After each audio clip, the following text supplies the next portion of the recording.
तो आज सेक्शन 2 रखते हैं पॉलिटी का। आज देखते हैं कि क्या-क्या जो पहले पॉलिटी पार्ट 1 का रिवीजन कर लेते हैं कि क्या-क्या हम लोगों ने पढ़ा था। बस मेन पॉइंट। तो सबसे पहले क्या होता है, ईस्ट इंडिया कंपनी शासन हेतु मतलब ईस्ट इंडिया कंपनी पर ब्रिटिश सरकार का शासन में नियंत्रण हुआ। तो कौन सा था? इसमें एक्ट पारित हुआ था 1773 से 1853 तक एक्ट पारित हुआ। फिर 1858 से 1947 अधिनियम चला है, ठीक है। तो सबसे पहला कौन सा? Regulating act 1773। फिर 1781 act of settlement, 1784 Pitt's India act, फिर 1793 में क्या होता? 20 वर्षों के लिए बढ़ा दिया गया था। और 1813 में यही व्यापार क्या हो गया? समाप्त हो गया। बस भारत में क्या रहेगा? भारत में चाय के साथ खेती और उसमें चीन के साथ व्यापार। भारत में चाय बस ओनली चाय का व्यापार रह गया था और चीन में व्यापार करने का रह गया। फिर 1833 में क्या हुआ था? इस अधिकार को भी समाप्त कर दिया गया। बस किसका रह गया? राजनीति करने का काम रह गया। और 1813 में क्या हुआ था? एक अधिकार को समाप्त कर दिया गया था, ठीक है। और फिर 1853 में ठीक है, यहाँ तक हो गया था हम लोगों का। अब उसके आगे पढ़ते। वैसे एक बार देख लीजिएगा, ऐसे ना पीछे का भी एक बार रिवीजन करते रहिएगा, ठीक है।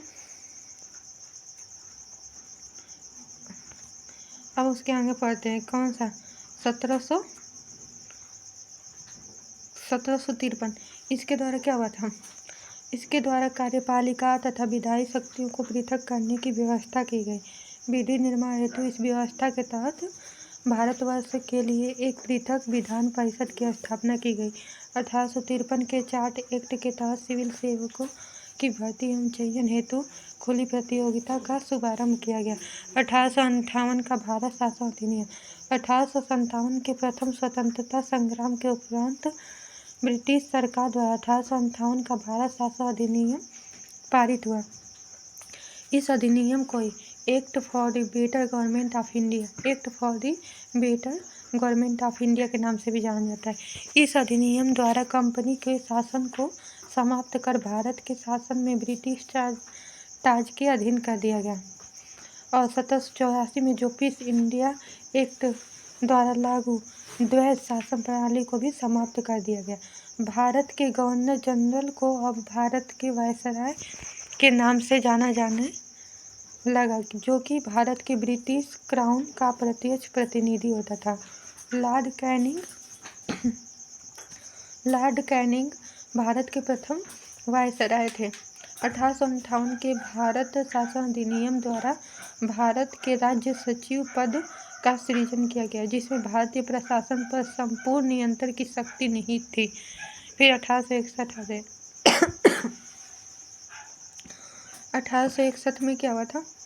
इसके द्वारा कानून बनाने की प्रक्रिया में भारतीय प्रतिनिधियों को शामिल करने की शुरुआत हुई। 1862 में लॉर्ड कैनिंग द्वारा 3 भारतीयों बनारस के राजा पटियाला के महाराजा और सर दिनकर राव को विधान परिषद में मनोनीत किया गया।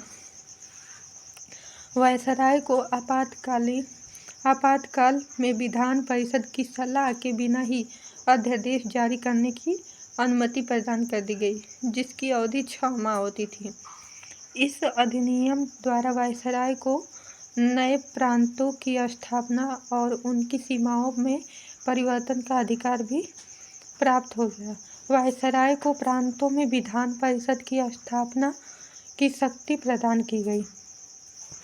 1862 में बंगाल, 1866 में उत्तर पश्चिम सीमांत प्रांत तथा 1897 में पंजाब विधान परिषद का गठन किया गया। फिर 1892 का भारत परिषद अधिनियम। इसके द्वारा एक सीमित तथा अप्रत्यक्ष निर्वाचन प्रणाली की शुरुआत की गई। केंद्रीय विधान परिषद के भारतीय सदस्यों को वार्षिक बजट पर बहस करने तथा सरकार से 6 दिन पूर्व नोटिस पर प्रश्न पूछने का अधिकार भी दिया गया, परंतु पूर्वक प्रश्न पूछने तथा मतदान का अधिकार नहीं था। सीमित अर्थों में निर्वाचन पद्धति का आरंभ किया जाना इस अधिनियम की महत्वपूर्ण विशेषता थी। 1909 का भारत परिषद अधिनियम, इसे मार्ले मिंटो सुधार के नाम से भी जाना जाता है। लॉर्ड मिंटो तत्कालीन वायसराय तथा जॉन मार्ले राज्य सचिव थे। इस अधिनियम के द्वारा भारतीयों को विधि निर्माण तथा प्रशासन दोनों में प्रतिनिधित्व प्रदान किया गया। पहली बार किसी भारतीय को वायसराय की कार्यपालिका परिषद से जोड़ने का प्रावधान किया गया। सत्येंद्र प्रसाद सिन्हा वायसराय की कार्यपालिका परिषद के प्रथम भारतीय सदस्य बने। उन्हें विधि सदस्य के रूप में शामिल किया गया। इस अधिनियम ने केंद्रीय तथा प्रांतीय विधायिनी शक्तियों को बढ़ा दिया। फिर परिषद के सदस्यों को बजट एवं लोकहित के विषयों की विवेचना करने की प्रस्ताव लाने तथा प्रश्न पूछने के साथ पूरक प्रश्न करने का अधिकार दिया गया। इस अधिनियम द्वारा मुसलमानों के लिए सांप्रदायिक प्रतिनिधित्व तथा अलग निर्वाचन क्षेत्र की स्थापना की गई। इसने सांप्रदायिकता को वैधानिक रूप प्रदान किया। लॉर्ड मिंटो को सांप्रदायिक निर्वाचन के जनक के रूप में जाना जाता है। 1919 का भारत शासन अधिनियम, इसे मॉन्टेग्यू चेम्सफोर्ड सुधार के नाम से भी जाना जाता है। इस समय मॉन्टेग्यू भारत का राज्य सचिव जबकि चेम्सफोर्ड भारत का वायसराय था। प्रांतों में आंशिक उत्तरदायी शासन तथा द्वैत शासन की स्थापना की गई। द्वैत शासन प्रणाली के जनक लियोनेल कर्टिस थे। प्रांतीय विषयों को दो भागों में बांटा गया, हस्तांतरित तथा आरक्षित में बांटा गया। हस्तांतरित विषयों का प्रशासन गवर्नर उन मंत्रियों की सहायता से करता था जो विधान परिषद के प्रति उत्तरदायी थे, जबकि आरक्षित विषयों पर गवर्नर कार्यपालिका परिषद की सहायता से शासन करना था। मतलब ऐसा समझ लो ना, जो क्या बोलता है, आरक्षित जो था ना, वो मान लो तो ब्रिटिश सरकार के पास था। और जो ये कौन सा यहाँ पर बोल रहा है, और हस्तांतरित विषय पर ना मंत्रियों, मतलब जो भारत के पास मिला था वो है। इस अधिनियम के द्वारा पहली बार केंद्र में द्विसदनीय व्यवस्था स्थापित की गई। इस अधिनियम के तहत पहली बार प्रत्यक्ष निर्वाचन की व्यवस्था प्रारंभ की गई। भूमि कर आय के आधार पर सीमित संख्या में लोगों को मताधिकार प्रदान किया गया। सांप्रदायिक आधार पर सिखों, भारतीय ईसाइयों, फिर भारतीयों और यूरोपियों के लिए भी अलग निर्वाचन के सिद्धांत को लागू कर दिया गया। इस अधिनियम में पहली बार उत्तरदायी शासन शब्द का प्रयोग किया गया। इस अधिनियम में एक लोक सेवा आयोग के गठन का प्रावधान किया गया था। फिर वर्ष 1926 में ली आयोग की सिफारिश पर केंद्रीय लोक सेवा आयोग का गठन किया गया। इसके अंतर्गत एक वैधानिक आयोग के गठन का प्रावधान किया गया, जिसे 10 वर्ष बाद जांच करने के पश्चात अपनी रिपोर्ट प्रस्तुत करनी थी। इस अधिनियम के तहत भारतीय रियासतों के लिए 120 सदस्यों वाले चैम्बर ऑफ प्रिंसेस की व्यवस्था की गई थी। 1935 अधिनियम, भारत शासन अधिनियम, इसमें क्या हुआ था, यह एक विस्तृत दस्तावेज था जिसमें 321 अनुच्छेद और 10 अनुसूचियां थी। इसमें प्रस्तावना का अभाव था। इस अधिनियम द्वारा अखिल भारतीय संघ की स्थापना का प्रावधान किया गया, जिसे ब्रिटिश भारतीय प्रांत तथा कुछ भारतीय रियासतों को मिलाकर स्थापित किया जाना था। हालांकि यह व्यवस्था कभी भी अस्तित्व में नहीं आई। 1935 के भारत शासन अधिनियम के तहत प्रांतों में द्वैत शासन की व्यवस्था समाप्त करके केंद्र में द्वैत शासन लागू किया गया तथा प्रांतों में स्वायत्तता प्रदान की गई। कुछ प्रांतों में द्विसदनात्मक व्यवस्था की गई। कुल 11 ब्रिटिश प्रांतों में से 6 प्रांत मुंबई, मद्रास, बिहार, बंगाल, संयुक्त प्रांत और असम में विधान परिषद और विधानसभा की स्थापना हुई। इस अधिनियम के तहत वर्ष 1937 में एक संघीय न्यायालय की स्थापना की गई। इसमें भारत शासन अधिनियम 1858 द्वारा स्थापित भारत परिषद को समाप्त कर दिया गया। 1935 के भारत शासन अधिनियम द्वारा बर्मा को ब्रिटिश भारत से पृथक कर दिया गया और 2 नए प्रांत सिंध और उड़ीसा का निर्माण किया गया। इसी अधिनियम के तहत देश की मुद्रा और साख पर नियंत्रण के लिए भारतीय रिजर्व बैंक की स्थापना हुई। 1935 के भारत शासन अधिनियम द्वारा लगभग 10% जनसंख्या को मताधिकार प्रदान किया गया। इस अधिनियम के तहत एक संघीय लोक सेवा आयोग की स्थापना के प्रावधान के साथ साथ प्रांतीय सेवा आयोग तथा संयुक्त सेवा आयोग की स्थापना का प्रावधान भी किया गया। भारत का वर्तमान संवैधानिक ढांचा वर्ष 1935 अधिनियम पर आधारित है। 1947 भारतीय स्वतंत्रता अधिनियम। इसमें भारत में ब्रिटिश राज समाप्त कर अविभाजित भारत का विभाजन कर 2 स्वतंत्र अधिराज्यों भारत और पाकिस्तान की स्थापना की। इसमें दोनों अधिराज्यों की संविधान सभाओं को अपने देश का संविधान बनाने और उसके लिए किसी भी देश के संविधान को अपनाने की शक्ति थी। भारतीय स्वतंत्रता अधिनियम 1947 ने 15 अगस्त 1947 को भारत को स्वतंत्र और सार्वभौम राष्ट्र घोषित किया। इस अधिनियम के द्वारा ब्रिटिश शाही उपाधि से भारत का सम्राट शब्द समाप्त कर दिया गया। भारतीय रियासतों को यह स्वतंत्र थी कि वे भारत अधिराज्य या पाकिस्तान अधिराज्य के साथ मिल सकती है या स्वतंत्र रह सकती है।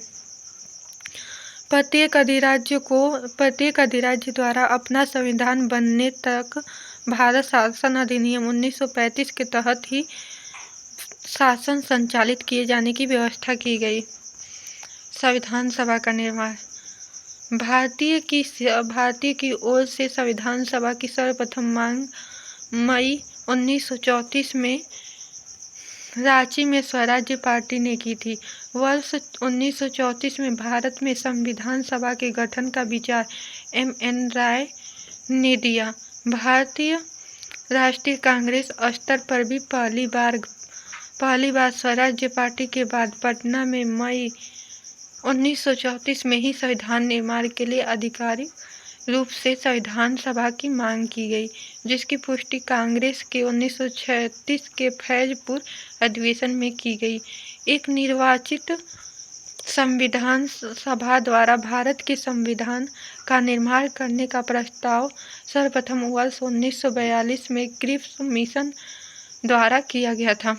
वर्ष 1946 में कैबिनेट मिशन के तहत भारतीय संविधान सभा के गठन का प्रस्ताव किया गया था। कैबिनेट मिशन की रिपोर्ट के अनुसार संविधान सभा निर्वाचित होनी थी और प्रांतों का प्रतिनिधित्व जनसंख्या के आधार पर होना था। इसके तहत मोटे तौर पर प्रति 10 लाख व्यक्तियों पर एक प्रतिनिधि के निर्वाचन की व्यवस्था प्रस्तावित थी। कैबिनेट मिशन के तहत संविधान सभा के कुल सदस्यों की संख्या 389 निर्धारित की गई थी। इनमें से 296 सीट ब्रिटिश भारत और 93 सीट देशी रियासतों को आवंटित की जानी थी। ब्रिटिश भारत को आवंटित 296 सीटों में से 292 का चयन 11 गवर्नरों के प्रांतों से तथा 4 का चयन मुख्य आयुक्तों के प्रांतों से किया जाना था। देशी रियासतों के प्रतिनिधियों का चयन रियासतों के प्रमुखों द्वारा किया जाना था। प्रांतों का आवंटित की गई सीटों का निर्धारण 3 समुदायों मुस्लिम, सिख और सामान्य के आधार पर विभाजित कर दिया गया था। संविधान सभा मुख्यतः अप्रत्यक्ष निर्वाचन का परिणाम थी, प्रांतों की विधानसभाओं के निर्वाचन प्रतिनिधियों का उपयोग निर्वाचन मंडल के रूप में किया गया। यह निर्वाचन वैश्विक मताधिकार पर आधारित नहीं था। 1935 के अधिनियम के अनुसार मताधिकार कर शिक्षा एवं संपत्ति के आधार पर सीमित था। संविधान सभा की पहली बैठक 9 दिसंबर 1946 को नई दिल्ली में संपन्न हुई थी। इस बैठक का मुस्लिम लीग ने बहिष्कार करते हुए अलग पाकिस्तान और अलग संविधान सभा की मांग की। अतः पहली बैठक में केवल 207 सदस्य, जिनमें से 9 महिलाएं थीं, ही उपस्थित रहे, जो कांग्रेस के सदस्य थे। देशी रियासत हैदराबाद ने संविधान सभा की पहली बैठक में भाग नहीं लिया। सबसे वरिष्ठ सदस्य डॉक्टर सच्चिदानंद सिन्हा को संविधान सभा के प्रथम बैठक का अस्थायी अध्यक्ष चुना गया। 11 दिसंबर 1946 को डॉक्टर राजेंद्र प्रसाद को संविधान सभा का अस्थायी अध्यक्ष चुना गया तथा H.C. मुखर्जी को उपाध्यक्ष और P.N. राव को संविधान सभा का संवैधानिक सलाहकार नियुक्त किया गया। 13 दिसंबर 1946 को जवाहरलाल नेहरू ने संविधान सभा में उद्देश्य प्रस्ताव पेश किया, जिसे 22 जनवरी 1947 को सर्वसम्मति से संविधान सभा द्वारा स्वीकार कर लिया गया। फिर संविधान निर्माण के लिए संविधान सभा द्वारा विभिन्न समितियों का गठन किया गया। संघ शक्ति समिति, इसके अध्यक्ष कौन थे? जवाहरलाल नेहरू। संघीय संविधान समिति जवाहरलाल नेहरू थे। प्रांतीय संविधान समिति सरदार वल्लभ भाई पटेल थे। प्रारूप समिति भीमराव अंबेडकर थे। मौलिक अधिकार एवं अल्पसंख्यकों के संबंधित परामर्श समिति सरदार वल्लभ भाई पटेल। मौलिक अधिकार उप समिति J.P. कृपलानी। अल्पसंख्यक उप समिति H.C. मुखर्जी। प्रक्रिया विषयक नियमों से संबंधित समिति डॉक्टर राजेंद्र प्रसाद। राज्यों के लिए समिति जवाहरलाल नेहरू। संचालन समिति राजेंद्र प्रसाद।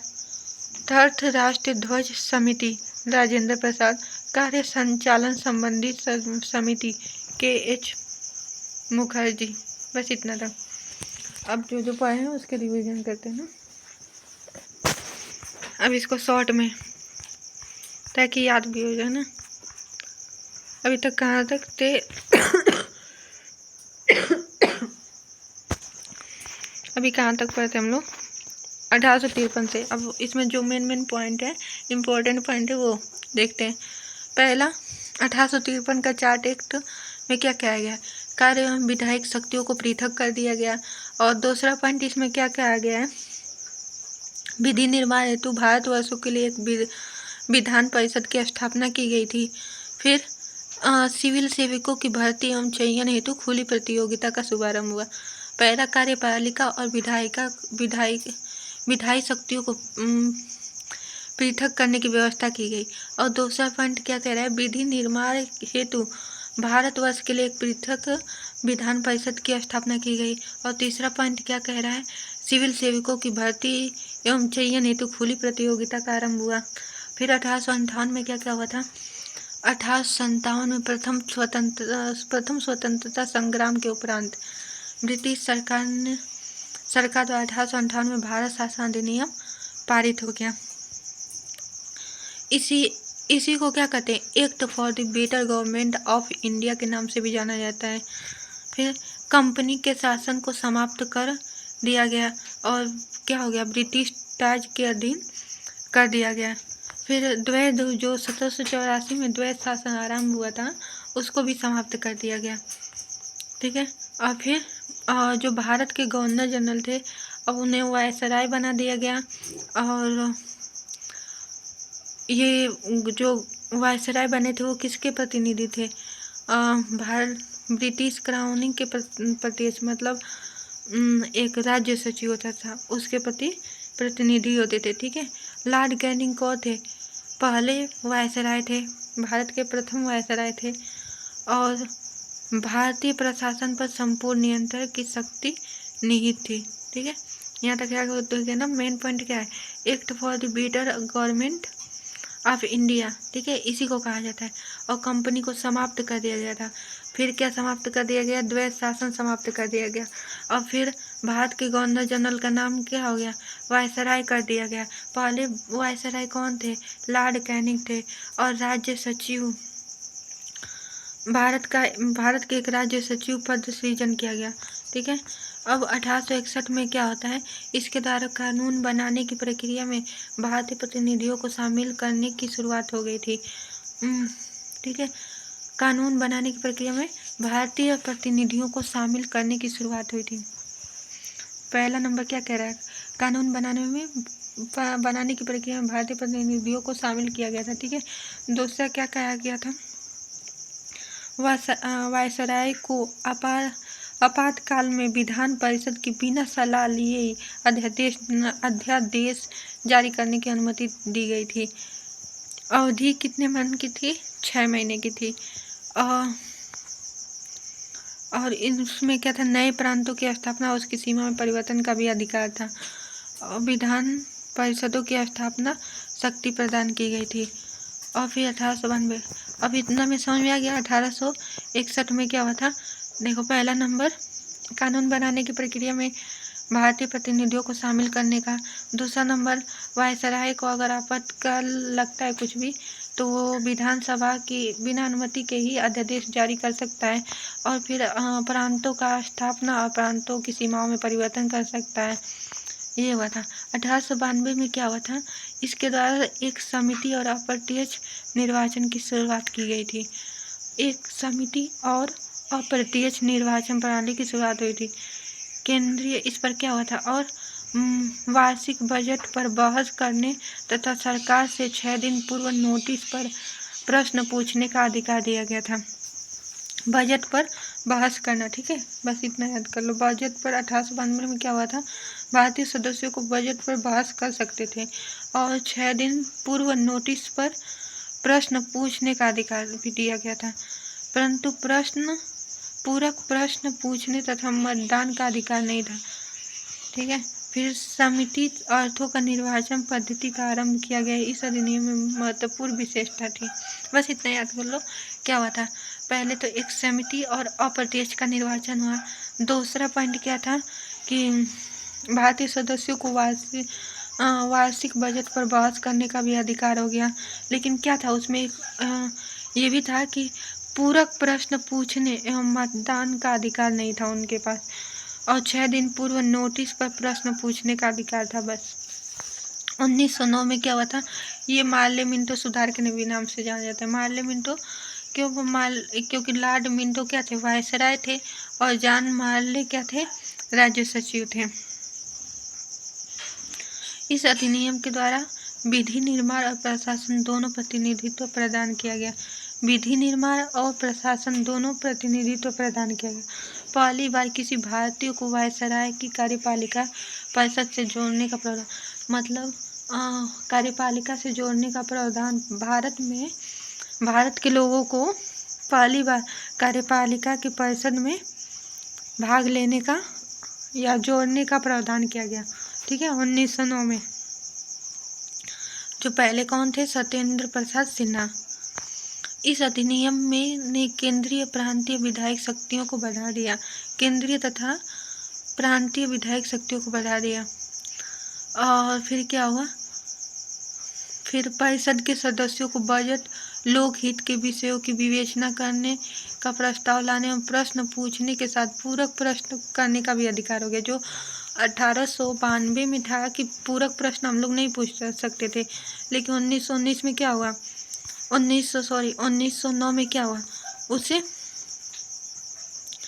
वो प्रश्न पूछने का भी अधिकार हो गया। और फिर उसके बाद निर्वाचन, लॉर्ड मिंटो को सांप्रदायिक निर्वाचन के जनक भी कहा जाता है।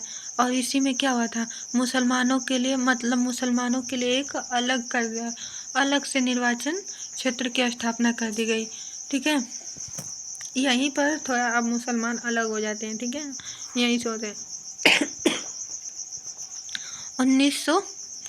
1919 का भारत शासन अधिनियम में क्या हुआ था, मॉन्टेग्यू चेम्सफोर्ड सुधार के नाम से भी जाना जाता है, क्योंकि मॉन्टेग्यू भारत का राज्य सचिव और चेम्सफोर्ड भारत का वायसराय था। ठीक है, प्रांतों में आंशिक उत्तरदायी शासन द्वैध शासन की स्थापना की गई। उत्तरदायी शासन द्वैध शासन की स्थापना की गई।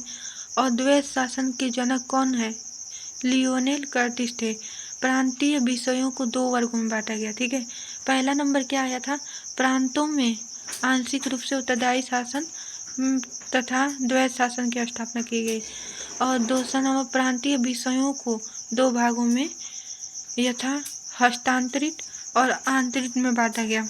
हस्तांतरित में बस बोल सकते हैं ना कि जिस पर कार्यपालिका मंत्रियों की सहायता से करता था, जो विधान परिषद के प्रति उत्तरदायी था, जबकि आरक्षित विषयों पर गवर्नर कार्यपालिका परिषद की सहायता से। ये मान लो कि जो अच्छे वर्ग थे ना, तो वो अंग्रेजों के पास था, और जो कम मतलब मान लो जैसे कुछ वर्ग ऐसे हुआ कि हाँ, एग्जाम्पल के तौर पर बताते, तो इसमें भारतीयों को दिया गया था। ठीक है, और फिर उसके बाद क्या हुआ था, हस्तांतरित में इस अधिनियम के द्वारा पहली बार केंद्र में द्विसदनीय व्यवस्था की स्थापित की गई थी। केंद्र में क्या हुआ था, द्विसदनीय व्यवस्था की स्थापना की गई थी। ठीक है, पहली बार 1909 में केंद्र में द्विसदनीय व्यवस्था की स्थापना की गई थी। पहली बार प्रत्यक्ष निर्वाचन की व्यवस्था का प्रारंभ की गई। भूमि कर आय के आधार पर सीमित संख्या के लोगों को मताधिकार प्रदान किया गया था। प्रत्यक्ष निर्वाचन की व्यवस्था की गई। ठीक है, फिर उसके बाद सिखों, भारतीय ईसाइयों, यूरोपियों के लिए भी अलग निर्वाचन के सिद्धांत को लागू कर दिया गया। उत्तरदायी शासन शब्द का प्रयोग हुआ। इस अधिनियम में पहली बार उत्तरदायी शासन शब्द का प्रयोग हुआ। इसमें एक लोक सेवा आयोग का भी गठन किया गया था। ठीक है, और फिर इसके अंतर्गत वैधायिक आयोग के गठन का प्रावधान किया गया, जिसे 10 वर्ष बाद जांच करने के पश्चात अपनी रिपोर्ट प्रस्तुत करनी थी। ठीक है, और फिर उसके बाद इस अधिनियम में 120 सदस्यों वाले चैम्बर ऑफ प्रिंसेस की व्यवस्था की गई थी। 1935 में 321 और 10 अनुसूचियाँ थी। और दूसरा नंबर क्या था, अखिल भारतीय संघ की स्थापना का प्रावधान किया गया, और ब्रिटिश भारतीय प्रांत तथा कुछ भारतीय रियासतों को मिलाकर स्थापित किया जाना था। यह हो नहीं पाया था। ठीक है, और फिर ये क्या हुआ था, 1935 के तहत प्रांतों में द्वैध शासन, जो कि यहाँ पर द्वैध शासन आरंभ हुआ था ना 1909 में, यहाँ पर प्रांतों में द्वैध शासन समाप्त कर केंद्र में द्वैध शासन लागू कर दिया गया।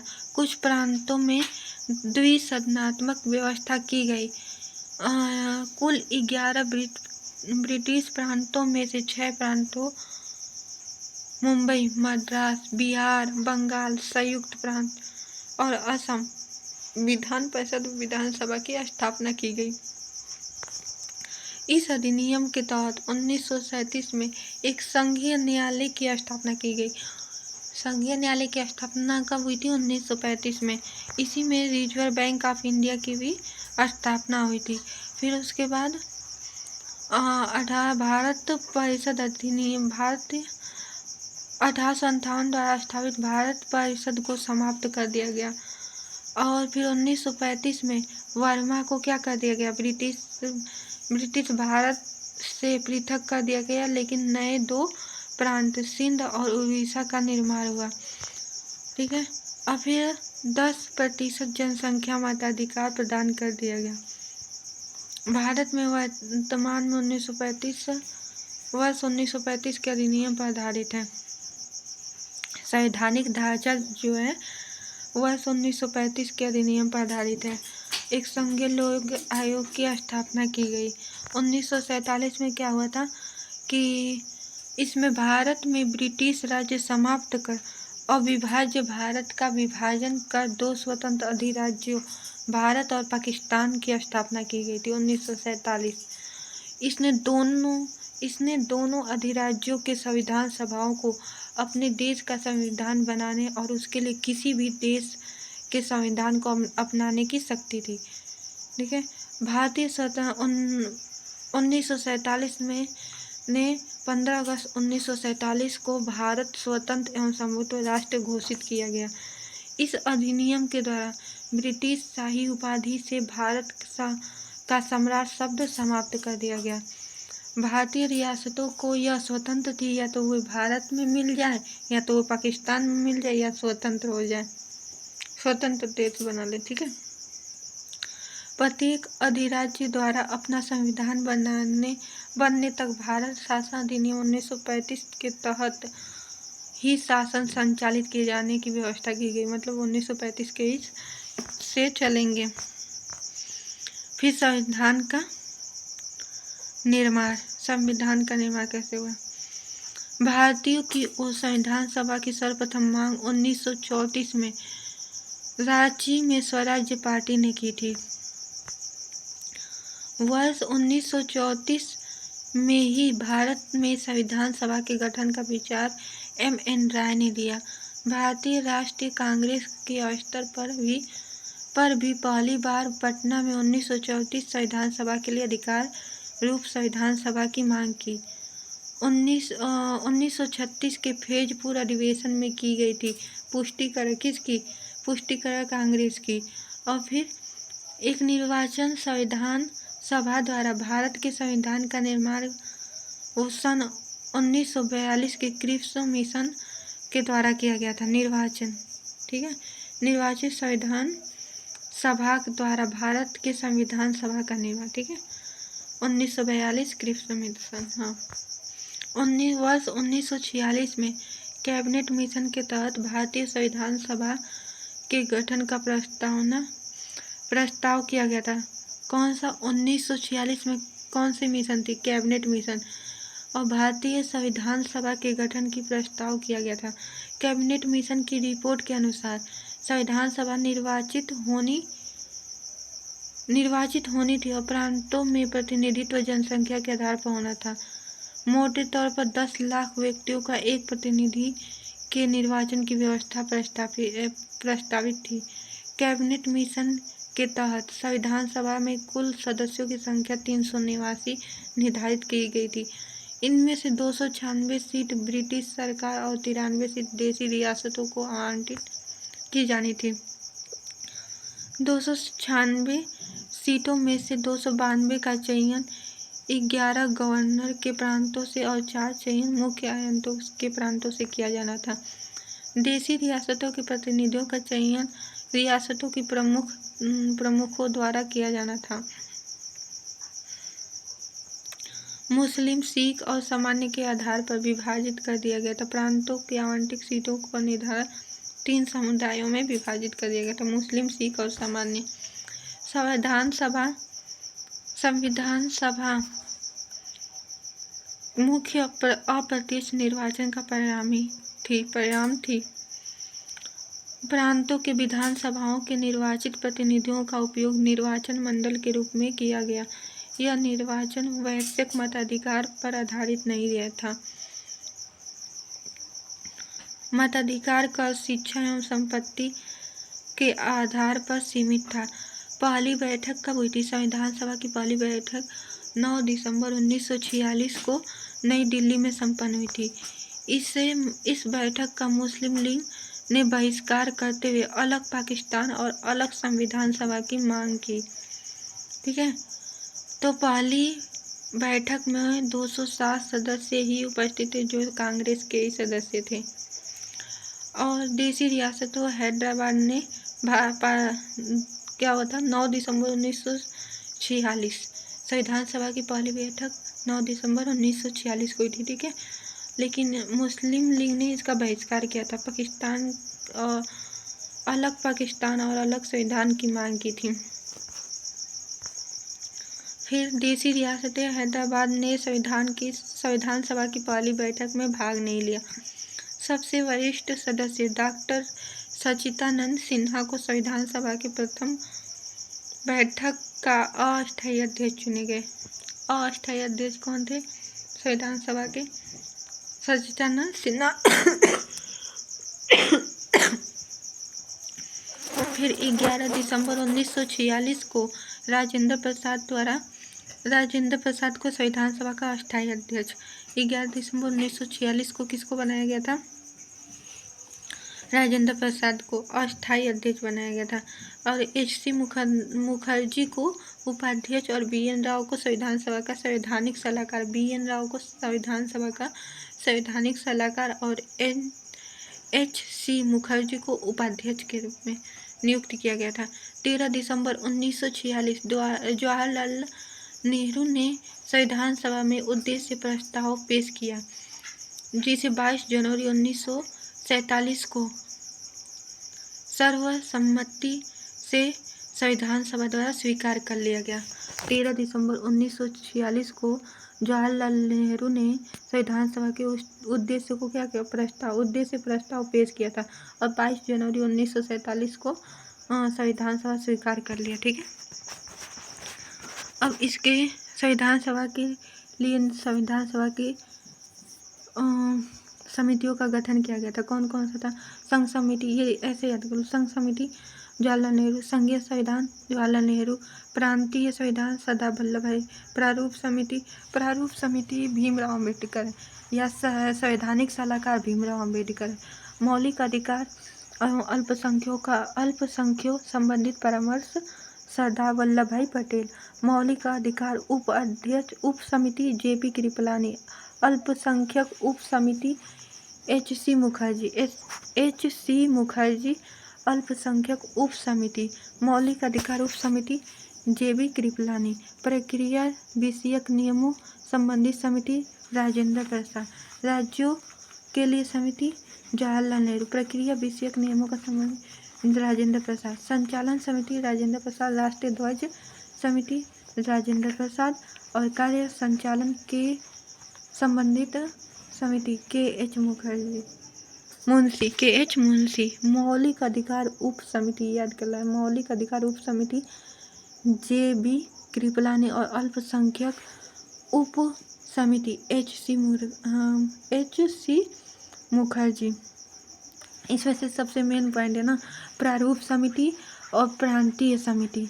प्रांतीय समिति किसने? सरदार वल्लभ भाई पटेल। और इसमें संघीय समिति जवाहरलाल नेहरू ने राज्यों और संघीय और संघ शक्ति, ये तीनों है, ठीक है। और प्रांतीय में सरदार वल्लभ भाई। और उसमें भी प्रारूप समिति क्या हो या संवैधानिक सलाहकार को भीमराव अम्बेडकर, ठीक है। आज इतना ही, और जहाँ पर नहीं समझ में आए पूछ लेना, बता दूंगी। अब बताइएगा कैसा लगा है, और पीछे का रिवीजन भी करते रहिएगा, उससे प्रीवियस का सारा कॉन्सेप्ट भी क्लियर होता जाए। याद करते रहिए, नहीं तो बीच में भूल जाते हैं। कभी कभी उठा लिया कीजिए, जैसे याद है तो एक बार रिवीजन।